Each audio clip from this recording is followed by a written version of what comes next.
watching The End Zone, sponsored by Lucky Star Casino. And welcome to another edition of The End Zone. The focus around the state of Oklahoma is Thunder basketball. They're headed back to the NBA Finals for the first time since 2012. And if you had asked anybody, I don't know, 2-3 years ago, if this was going to happen in such a short amount of time, I feel like 100% of those people would have said absolutely not. I'm Colby Daniels. Joining us is Gideon Hamilton, return guest here on The End Zone, hosting the pre- and post-game shows of Thunder Basketball, Thunder Radio Network on WWLS, the Sports Animal. Gideon, the Thunder are back in the finals. Game 1 next week. We have a week-long break, but just reflecting on what took place in Game 5, what a cool atmosphere that was. And I think when the night ended and the celebration was over, I felt very lucky to have been a part of that, and I think probably everybody in the arena had to feel the same way. Yeah, and it was a fitting way to end the Western Conference slate because the Thunder really were the most dominant team in that conference this year. There wasn't really anybody that you can point to at the beginning of the playoffs where you said, okay, maybe this team can give Oklahoma City some issues. Maybe there's a couple of matchups that they might have trouble with, but there really wasn't anybody where you thought they would be in trouble if you played against them. And the way that they played against Minnesota is really indicative of the way that they played throughout the season. Being disruptive defensively, being really aggressive, and turning defense into offense. And it's been a championship formula so far. Obviously, SGA won the MVP in the regular season. He had a couple of clunkers in the postseason, right? I think Game 1 against Memphis was kind of a weird game for him. I don't know that it was a clunker. It just didn't feel like it was MVP SGA. He had the 14-point performance in the blowout of the Game 3 in the Minnesota series, 14 points. I mean, everybody fell short that night. But outside of that, I mean, he has been fantastic and feels like he's facing this playoff run the way that you would expect an MVP to face it. He seems like he's a playoff veteran. The big question, I feel like, going into this postseason were Jalen Williams and Chet Holmgren. What were you going to get out of the other two of the big three? And you know, there was a point in the Denver series where people were asking the questions and starting to make offseason trades. Right. And you know, really since that point, those two guys have been phenomenal, and both of those guys were phenomenal in this series for sure. Yeah, they both turned it on, especially Jalen has really risen to the challenge. I think there were a couple of things that were sort of not controllable for him in Denver, just missing some mid-range shots that he normally hits. In Game 7 when he got on track early, it felt like he sort of unlocked something. And the other thing about Jalen, just like the rest of this team, is he really feeds off of the opportunities to finish on the other end after he makes a stop. And so I think defensively he's really raised his game, and in turn it's kind of paid off for him on the other end too. It's been funny throughout this series how many times I've gone back and I'm watching the game, and there's been so many moments where like Chet has either a big three or like a rebound or a block shot, and it's not something that you feel like over the course of the game you're just like, wow, Chet Holmgren is absolutely killing it. I mean, he has had games like that, but every game that I've watched back, I've noted how many impactful plays he ultimately makes, and you know, whether maybe it's a big finish offensively, but he has really impacted the game over and over and over. And again, maybe the numbers don't suggest that he is an all-star or a superstar, but his impact on the game is certainly felt, and he is playing like a member of a big three. His situational awareness is really, really good. Like what you said, he's made plays in critical times, and you don't do that without being in the right positions defensively and offensively, and that's where I've seen a lot of growth for Chet over the last couple of years. And when you can do that in a big spot, you've got a lot of value to your team, and I anticipate he does that a little bit more in the future too. They in the postgame after Game 5, they had mentioned that was maybe the best first half that they're capable of playing. Part of me agreed with that because there were, I mean, the suffocation of on-ball defense was off the charts great. I mean, it's just fun to watch teams play with that sort of intensity. Simultaneously, the Timberwolves early in the game had a lot of the same wide open looks from three that they had in the game before that was a nail-biter. They just didn't go in on the road like they go in at home. And I think McDaniels was like 0 for 6 in the first 3 minutes of the game. But Minnesota just missed a bunch of the same shots that they hit the game before, and then it just sort of snowballed. But the on-ball defense was off the charts great. The Wolves, primarily Julius Randle, I said this on the air the other day, Julius Randle was created in a lab to be defended by the Thunder. He just has, there's no sense of what's going on around him.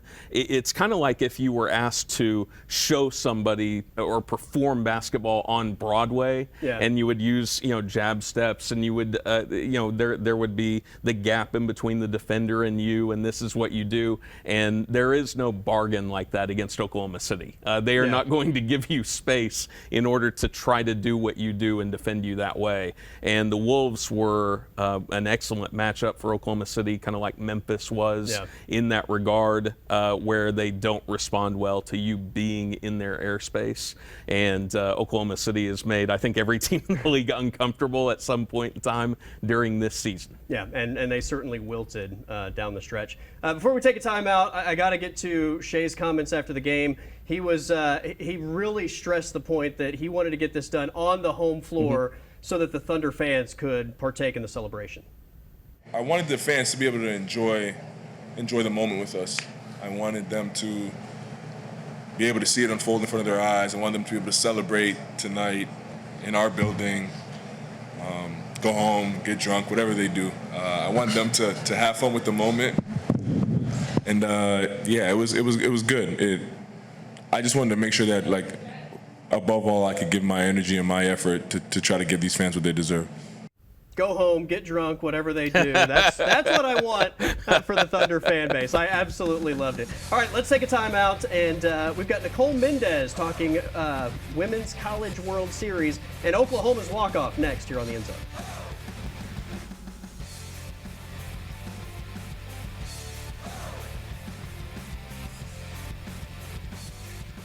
And welcome back to the End Zone. It is a monster week of sports here in the state of Oklahoma. Nicole Mendes joins us, two-time national champion at Oklahoma, right? Three-time Women's College World Series all-tournament team, is that right? Yeah. I don't know if that's the proper pronunciation of the all-tournament team or WCWS all-tournament team, but you delivered when it counted 3 different times. So we're happy to have you, and obviously there's so much going on. The Thunder are headed to the NBA Finals, and the Women's College World Series is underway, and there were no dramatics on day one, were there? Not at all, not even a bit. I mean, it was just smooth, steady sailing, no rain delays, no walk-offs, no action, no excitement at all, I want to get your take on what it's like now being in the broadcast side of things and going to this event that you have all these different fan bases. The energy is always just off the charts awesome.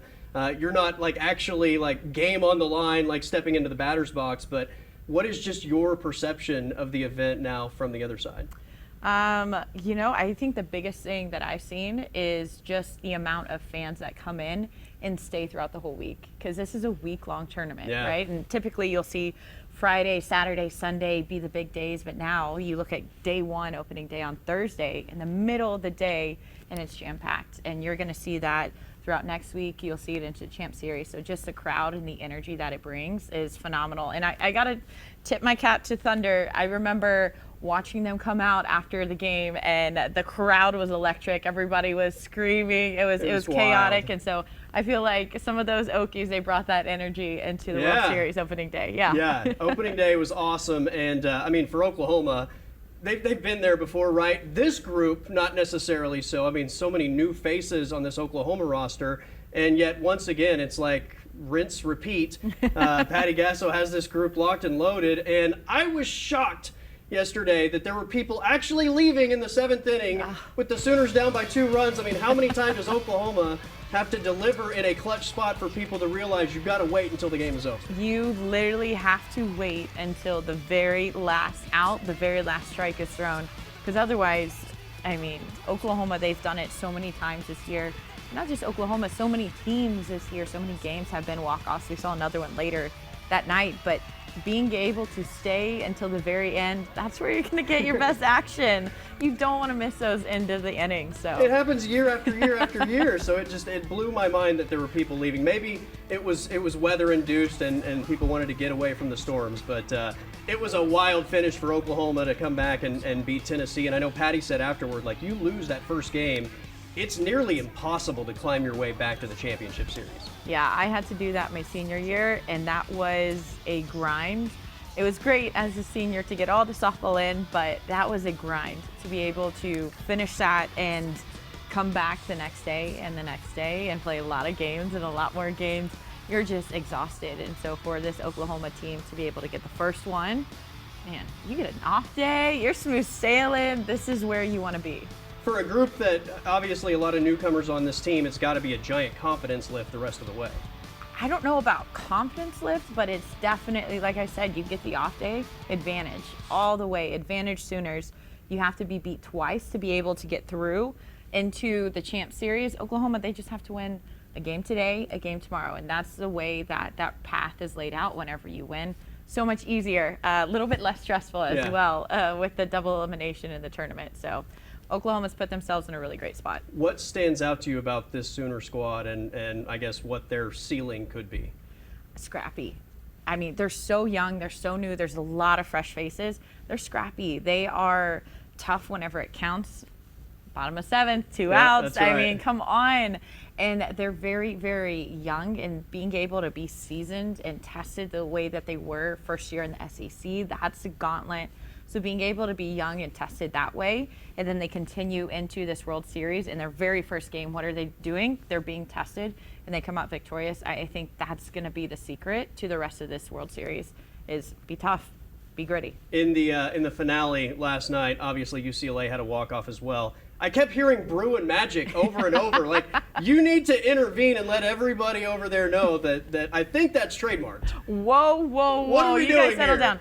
It's Sooner Magic and it's the Bruin Bubble. I think There you go. those There are you the go. two, I think the two phrases that we commonly see thrown around. So I don't know if something magical was going on in Oklahoma last That's right. night. That's right. All right, we've got to take a timeout. We're going to put Nicole in the hot seat. It's a baseball or softball edition of Moving the Chains next here on the End Zone.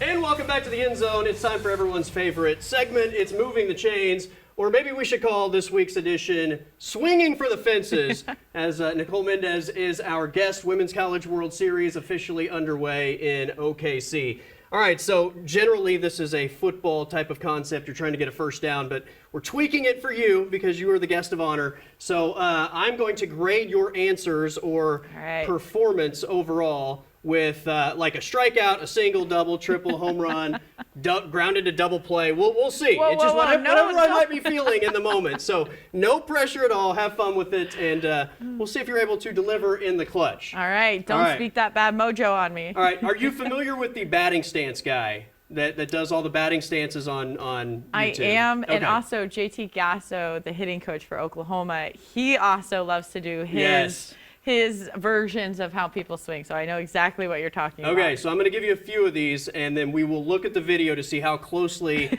you were able to do these batting stances and swings. Perfect. Luckily for you, it's not like some rando. Like, you are familiar with these people. So we're going to start with somebody that you saw swing in a big way yesterday. Let's see Ella Parker. Okay, going lefty. Okay. I don't want to whack you, but right. she's pretty here, and then whenever she gets to contact, she's just like out, and then she's just done, and then she just kind of jogs there around. We go. You know, there we go. I think that's Ella's. Yeah. All right, let's see Ella. And she was sitting heat. Oh, sitting. Absolutely tattooed. You know Dead what? red. That was you got the finish. I'm gonna give you a triple on the first one. A triple? I love a that. stand-up triple. I mean, no better way to start off the that's inning. Right. That's you know? right. Runner already in scoring position. Lead off runner on. Here we go. All right, number 2. This was a teammate of yours. Oh gosh. Jocelyn Allo. And you're gonna have to go righty now. So Okay. this might be tougher for you.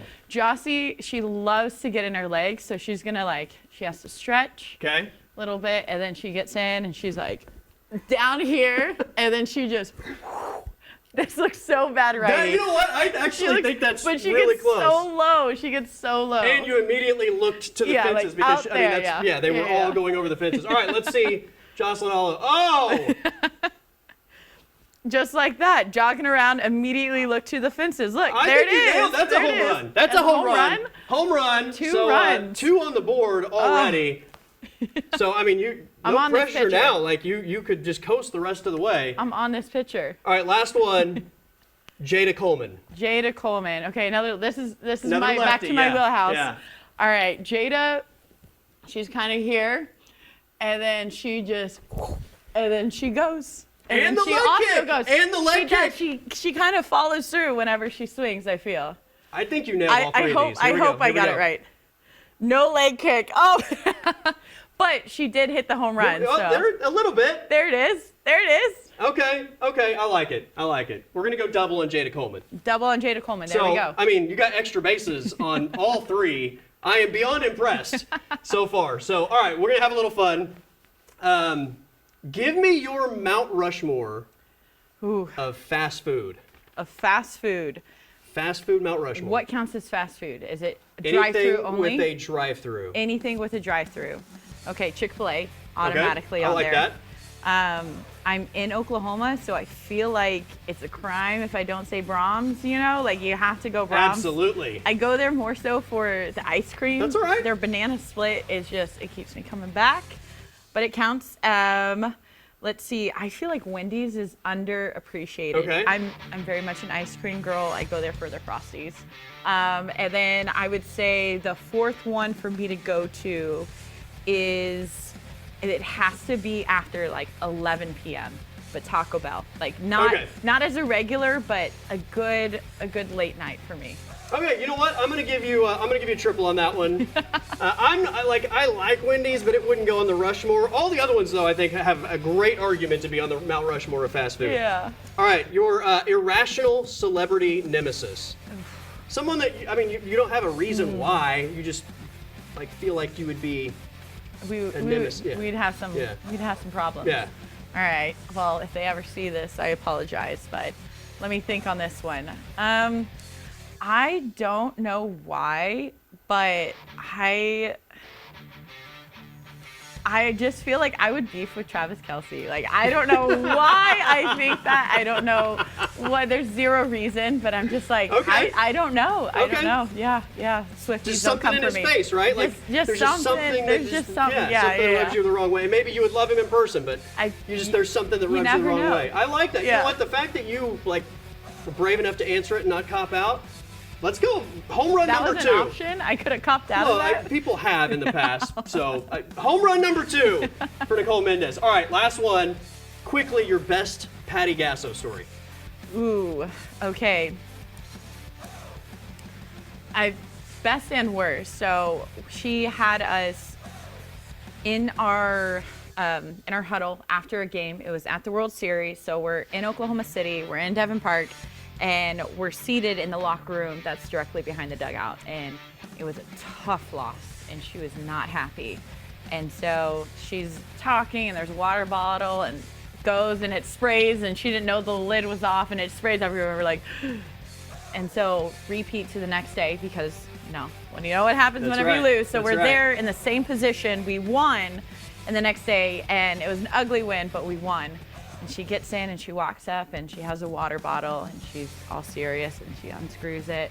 And then she looks at all of us and then she screams and she starts spraying us. So that was that was a fun, okay, this was really bad. And we're like, oh my gosh, is she really mad again? And then she celebrates with us. You get both sides of the championship coach right there, bringing you back in and then celebrating the victories. Absolutely. That was awesome. I'm gonna give you a triple on that one. So you nailed it. You were exceptional. Hitting 1,000. In swinging for the fences. Yeah, so absolutely. Absolutely. Batting average way up there. Future Hall of Famer right here. Nicole Mendes joining us on Moving the Chains. All right, we're back to wrap up the show next here on the End Zone.